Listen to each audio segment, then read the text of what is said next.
Hello, നമസ്കാരം. യൂസുഫ് മമ്പാട് എന്ന യൂസുഫ് അലിയാണ്. ഇതാ ഞാനാണ് ഇയാൾ കേട്ടോ. അപ്പോൾ എന്താ വെച്ചാൽ ഞാൻ റിവർ ലാൻഡ് എന്ന് പറഞ്ഞ സ്ഥലത്തേക്കാണ് വന്നിട്ടുള്ളത്. അത് ഓടായ്ക്കലിലെ കുട്ടികളുടെ കളിസ്ഥലം. അപ്പോൾ അതിൻ്റെ അപ്പുറത്ത് കുറേ പൂക്കളുണ്ടാക്കിയിട്ടുണ്ട്. മല്ലികപ്പൂവ്, ചെണ്ടമല്ലികയൊക്കെ ഇതാ കണ്ടില്ലേ. അത് ഇന്നലെ ശരിക്ക് വീഡിയോ എടുക്കാനും പിടിച്ചാനൊന്നും കഴിഞ്ഞിട്ടല്ലേ. അപ്പോൾ എന്താ വെച്ചാൽ ഒരു 10-15 ദിവസം കൂടി കഴിഞ്ഞാലേ ഇതൊക്കെ മൂപ്പാവുള്ളൂ, അപ്പോഴേ പ്രവേശനം കൊടുക്കുകയുള്ളൂ എന്നൊക്കെയാണ് പറഞ്ഞത്.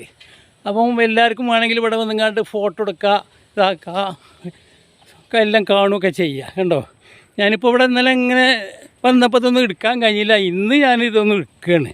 അപ്പോൾ എന്താ വെച്ചാൽ വന്നിങ്ങാണ്ട് കാണുക, മനസ്സിലായോ? അപ്പോൾ എന്താ വെച്ചാൽ ഒക്കെ ശരിയാകുക. അപ്പോൾ എല്ലാവരും എന്ത് ചെയ്യണമെന്നറിയോ? നമുക്ക് സബ്സ്ക്രൈബ് ചെയ്യുക, ലൈക്ക് അടിക്കുക, ഷെയർ ചെയ്യുക, ബെൽ ബട്ടണൊക്കെ അമർത്തി സഹകരിക്കുക. ഓക്കെ, എന്നായിക്കോട്ടെ. തൽക്കാലം ഞാൻ നിർത്തട്ടെ കേട്ടോ. ഇതാ കണ്ടില്ലേ, ചെണ്ടമല്ലിയാണ്. അര ഏക്കറോളം മൊത്തത്തിലുണ്ടാവും. ഓക്കെ.